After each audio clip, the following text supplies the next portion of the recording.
Welcome back to my channel. Hopefully everyone's having a Merry Christmas or a Happy Holidays. And today we're going to be taking a look at Ivara, the Huntress Warframe. Yes, I know she came out almost a year ago, maybe even more than a year ago. But we have to look at her. We have to look at how powerful she is on my channel. I just got her. It took me forever to get her. And now we've got it. So there's three weapons we're going to be taking a look at, and first weapon is Raktacernos, second weapon is Orvius, and the third weapon is a dagger with covert lethality. Any dagger would be fine too. But Ivara here, Ivara is such a powerful warframe, and we're going to be taking a look at two builds. This first build here is the Artemis bow and prowl build, which is great for survival. Prime flow for our energy pool increase, intensify, blind rage, power drift to get our power strength up a lot, fleeting expertise, narrow-minded, prime continuity, and streamline to give us a lot of duration, which will then equal out to 0.32 energy per second when we're in prowl, and headshot multiplier of 1.87. And the Artemis bow doing almost 350 damage with a multi-shot of 7. So take 357 damage, multiply it by 7, and then with split chamber on our bow, multiply it by 7 again. Yeah, that's how powerful the Artemis bow is. Navigator, 10.85 damage multiplier with a 0.96 energy per second. So we're going to be taking a look at Corpus Techs, Corrupted Heavy Gunners, Chargers, stuff like that. But we're going to be using Corrosive on our Raktacernos as of right now.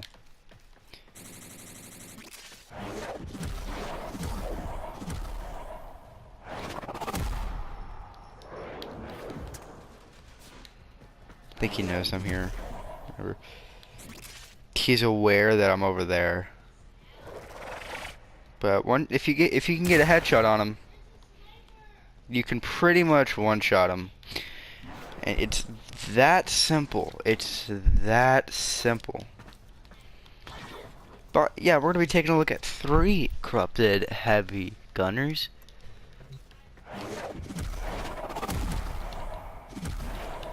I should stop sliding in there.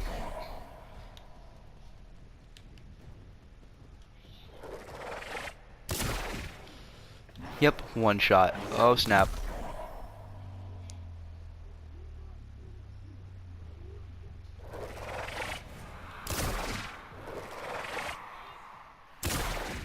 As long as you go for the headshots,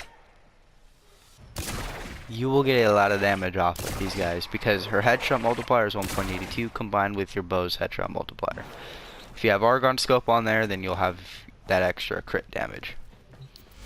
Here's the Raktacernos build. Plain and simple. Crit damage, multi-shot, and crit. Crit damage with a little bit of status in there to increase our damage a little bit more. Bows have really straightforward builds, and that's what I love about bows, and the fact that Ivara can do a lot of damage with a bow as her fourth ability is really good. Now we're going to be taking a look at the Artemis bow at Corpus Techs, and then we're going to be taking a look at Chargers. And we're going to do 8 Corpus Techs. You know, let's just do 7, because these guys are so powerful, but they're so easy to kill with her Artemis bow. It's so simple. Now rolling in her prowl does not restrict movement whatsoever. The best thing about the Artemis bow is the charge rate does not affect the damage you do. So if you want to do wider, more cross damage from people, you can simply do that. Or if you want single target damage, just tap the trigger and you will still do the same amount of damage.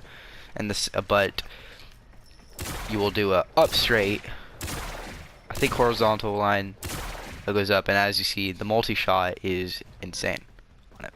If you take a look at the amount of arrows in there, that's a lot of arrows. But then let's take a look at, bam, fully charge it. There you go, that's how many arrows. But if we charge it halfway, it's gonna be more diagonal. Oh, there's a Corpus Tech still alive. I did not see that. So depending on the charge on it, she also bends it, you know, down a little.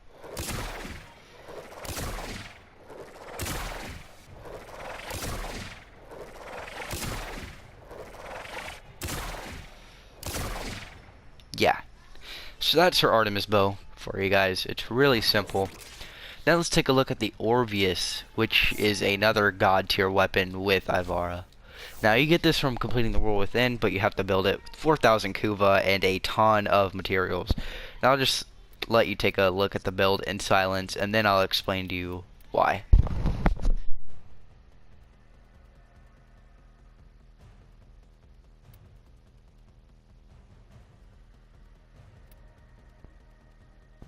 Okay, now you're probably thinking,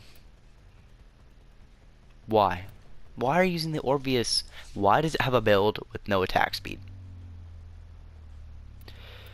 Well, first of all, you want to go out pure status damage, and then you want to have whatever else you want on here. I just went with Buzzkill Jagged Edge. I mean, it doesn't affect the damage at all, but you can go, let's say, Focus Energy to give you more channeling efficiency when you're using the little thing, or you can go Maiming Strike for the quicker attack speed, or you can go Quickening with whatever you want. Really, it's just whatever you want. So let's take a look. Let's take a look, shall we? Now, this thing is a glaive, and you can simply channel to come back, just to let you guys know. So, just to let you guys know. Simply channel when you want the thing to come back, and yeah. So we're going to be going against 3 Corrupted Heavy Gunners. But is the Orvius able to take out these Corrupted Heavy Gunners? If you have your doubts, you probably shouldn't.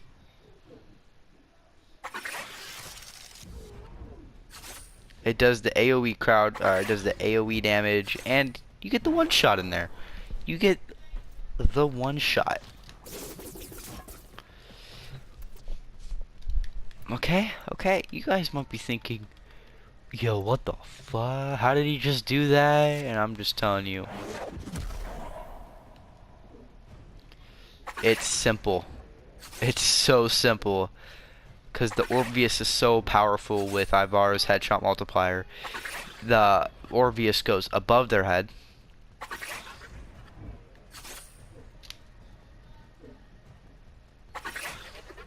So that means it's doing headshot damage, which means your prowl does, you have that headshot multiplier with her. You can also stack this with something like prowl. Let's do a corrupted bombard. We'll go prowl.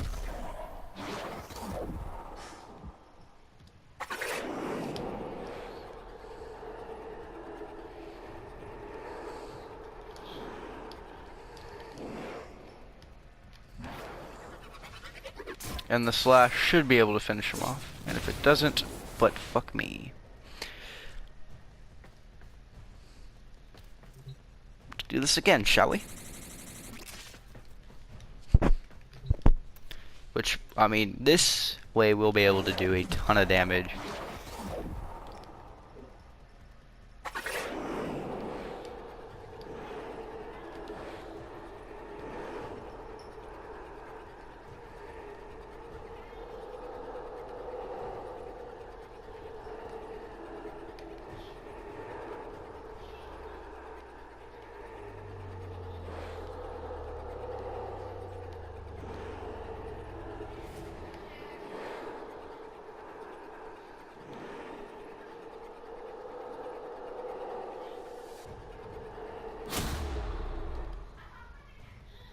It took me long enough, Jesus.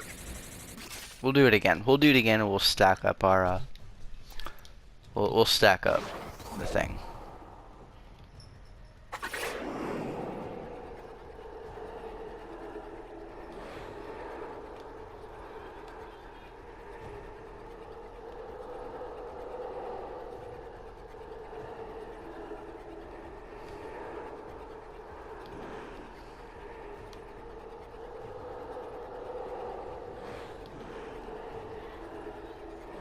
tons of damage put onto that bombard, but it really is not worth the energy going.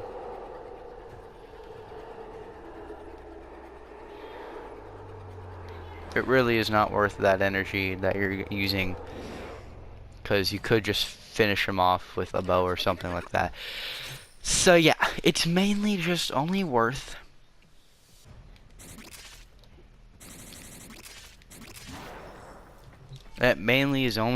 whenever you are just only using prowl.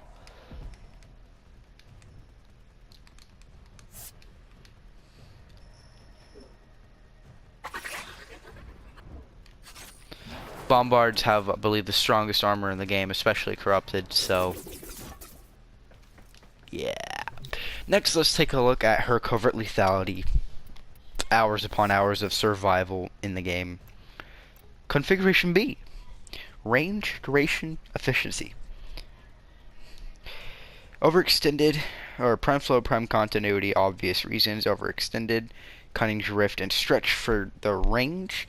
Narrow-minded to give you extra duration. Fleeting expertise to give you extra efficiency.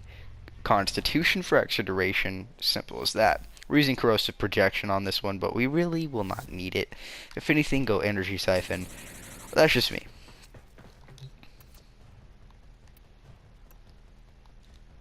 $20 corrupted bombards. Do you think we can also switch to noise arrow, just to let you know?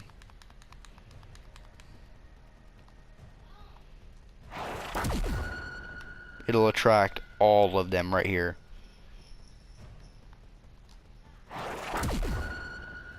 Now we wait.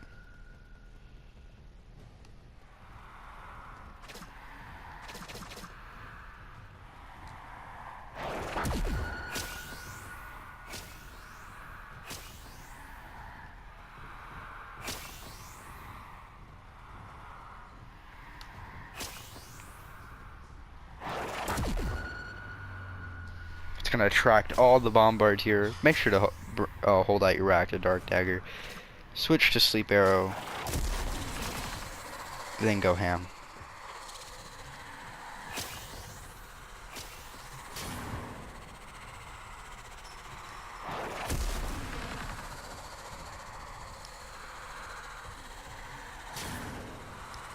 Just go ham.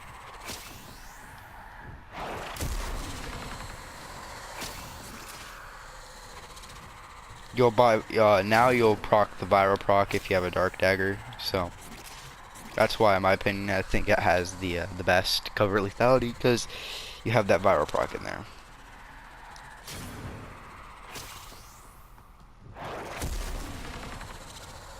In survival missions, you can see how this thing can be really overpowered in such a way.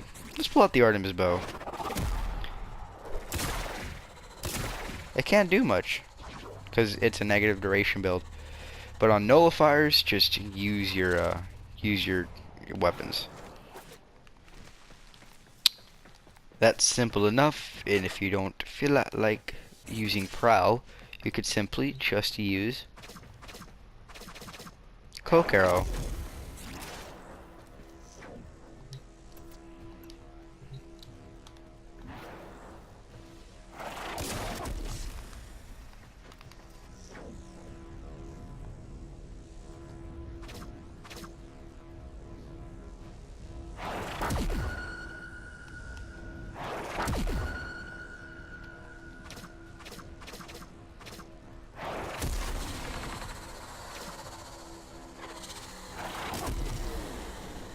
You will consume less energy in my well, it'd be the same energy in my opinion, but it would be pretty helpful.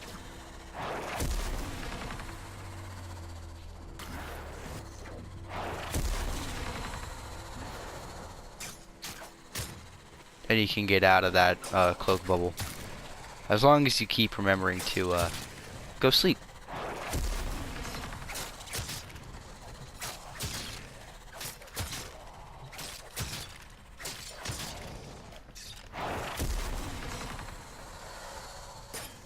You gotta be really careful when there's bombards around, because if you don't, then you'll instantly die, and it's stupid.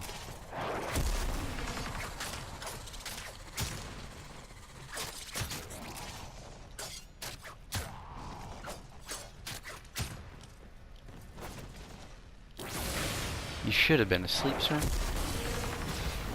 Yeah. Anyways, hopefully you guys enjoyed the video. Please leave a like and possibly subscribe. And also, that's why I prowl. Just that's why. But please leave a like, possibly subscribe. It would make my day. I'm gonna do an Ivara survival run one day. But peace out.